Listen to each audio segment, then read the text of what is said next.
Hello. Today I will be talking about the stereotypes that Western media creates about Arabic people. More specifically, the stereotype of Arabs as terrorists and the enemy of America. This is an issue that is very relevant today, especially with recent news about the Paris attacks and the rise of extremist groups such as ISIS and Al Qaeda.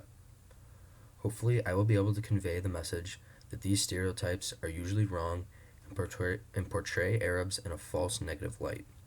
The truth is that an overwhelming majority of Arabs do not condone the terror actions that a few choose to carry out.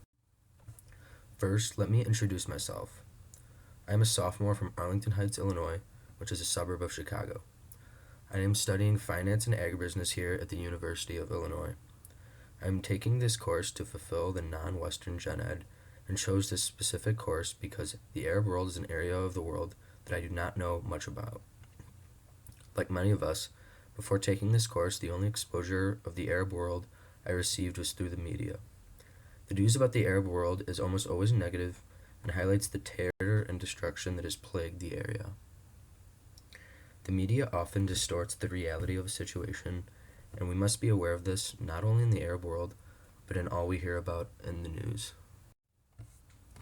So, what are the stereotypes of Arab people? To begin with, about 90% of the Arab world is Muslim. The Muslims are often stereotyped as thieves, murderers, and other negative stigmas. Another stereotype would be that Arabs view women as sexual objects only. While females certainly do not have the rights of males in Arabic countries, they are certainly not simply sex objects, as men are taught to take care of their women. These stereotypes have been rooted in Western culture for some time, even in events such as 9/11, the recent Paris attacks, and the rise of extremist groups such as ISIS and Al Qaeda have only worsened these stereotypes. We are led to believe that all Muslims and Arabs could potentially be terrorists. By the end of this presentation, hopefully I can prove that this is almost always not true. To show the negative stigma associated with the Arab world, I simply Googled the Arab world without any mention of terrorism or any other negative stigmas about Muslim culture or Arabs in general. The search, the Arab world, gave these images.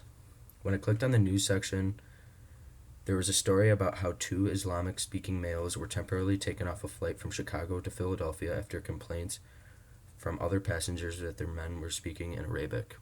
These are the two images found on the left. After being questioned, there was no evidence that these men were terrorists, and this is an example of how Arabic people are targeted and stereotyped wrongly. Another story was from the rise of ISIS in Syria, and this is where the top right image comes from. As you've probably heard, ISIS is a Muslim extremist organization centralized in Syria, known for beheading American prisoners and carrying out other acts of terror. While these actions are inhumane and this group must be stopped, we must remember that this is an extremist group and does not represent all of the Arab world or all Muslims. In the bottom right, we see Turkish police invading an unnamed Arabic country. This is an example of unrest in the Arab world. From these images, it is clear that this is how the Arab world is portrayed in American news. That Arab countries are a place for destruction, terrorism, and hatred of Western life. However, as I will get to next, this is a large distortion from the reality of the Arab world. We can easily disprove the notion that the Arabic world is filled with terrorists by looking at the numbers.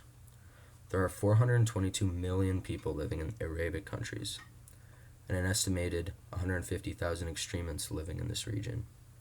This boils down to 3 extremists for every 10,000 Arabs. Also, it is important to note that these 150 extremists include those who are either forced into joining an extremist group or through propaganda or non-exposure to news do not even realize what they stand for by joining these organizations. Also, an important statistic to look at is the fact that 94% of terrorist attacks are made by non-Muslims across the world. Furthermore, Latino groups account for about 24% of terrorist attacks, which is the largest group in this study. Here's a graph to visualize just how small extremist groups are in the Arab world. The orange represents non-extremist Arabs, and the white represents those who are part of an extremist organization. As you can see, the percentage of Arabs that are in fact extremists extremists is extremely small. As stated, this is a stark contrast from what we hear about in the media. As shown in the last slide, all we hear about in the news is about war, destruction, and extremist groups. However, clearly this does not represent the Arab world. So, why do we stereotype all Arabs if such a small percentage of them are evil and support acts of terror? The three main reasons are that these stereotypes are deeply rooted in American culture, also because of terrorist attacks, and going along with that, the future threat of extremist groups. Out of fear, we oftentimes group all types of people of a certain race or religion together, even though our assumption is wrong. Arabic stereotypes have been ingrained in American culture for some time. One common saying regarding the Arab people is that they are bombers, belly dancers, and billionaires, or the three Bs. This stereotypes women as sexual objects and categorizes men into two vastly different groups, either terrorists or rich oil tycoons. Of course, this is extremely false. The vast majority of men in the Arab world are not terrorists or billionaires, and women are not viewed as sex slaves. Movies from almost 100 years ago help perpetuate these stereotypes. Some of these movies include The Thief of Baghdad, first produced in 1924 and then remade in 1940 and 1961, and also A Son of the Sahara in 1924. Another movie that perpetuates these stereotypes is The Desert Bride, which came out in 1928. Since a time when films were only silent, Arabs have been portrayed in pop culture as terrorists, rich billionaires, and sex slaves.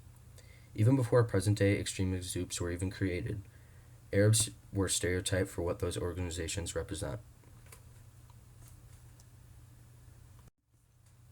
The September 11, 2001 attacks changed our perspective on many aspects of air travel.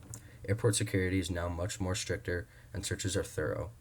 In the aftermath, some called for war on Saudi Arabia because a majority of the attackers were Muslim and Saudi Arabian. People were under the assumption that these terrorists represent all people of Saudi Arabia and not just a small fraction of them. Well, we now know this is not the case. Arabs that travel on airplanes now face racial profiling and increased questioning and speculation that they could themselves be terrorists. While to some this may seem like a necessary precaution, Arab people feel targeted and racially profiled because of these increased measures for safety. The rise of several extremist groups over the past 30 years has further perpetuated this stereotype of Arabic people. One of these groups is Al-Qaeda. This terror organization was infamously led by Osama bin Laden before his death.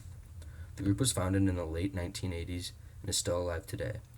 They are responsible for the September 11 attacks, among other terror operations, and were the main enemy in the war on terror. Another group that has drawn international disdain is the Taliban, which was a political movement that began in Afghanistan in the 1990s. They are an ally of Al-Qaeda and ran the Afghan government from 1996 to 2001, and they still exist today in the form of an insurgency. They are known for strict enforcement of Islamic law and the brutal treatment of women. An organization that has garnered a lot of attention recently is the Islamic State of Iraq and Syria, or ISIS. Founded in 1999, this group has recently, in the past 5 years, gained a lot of power and influence. They are responsible for the Paris attacks that occurred earlier this month and are also known for beheading American prisoners and posting the gruesome videos online.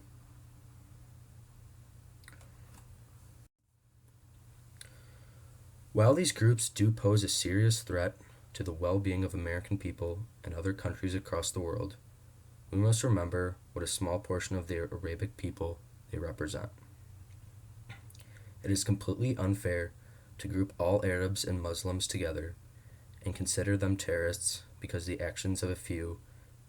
the actions and beliefs of a small few. I hope that this presentation was informative and proves the fact that extremist groups do not represent the Arab world as a whole. I hope that all Americans and people of other countries can realize this. The best way to take down terrorists such as ISIS and Al-Qaeda is to work with other Arab countries, and hopefully we can do that and create peace around the world. Thank you for your time.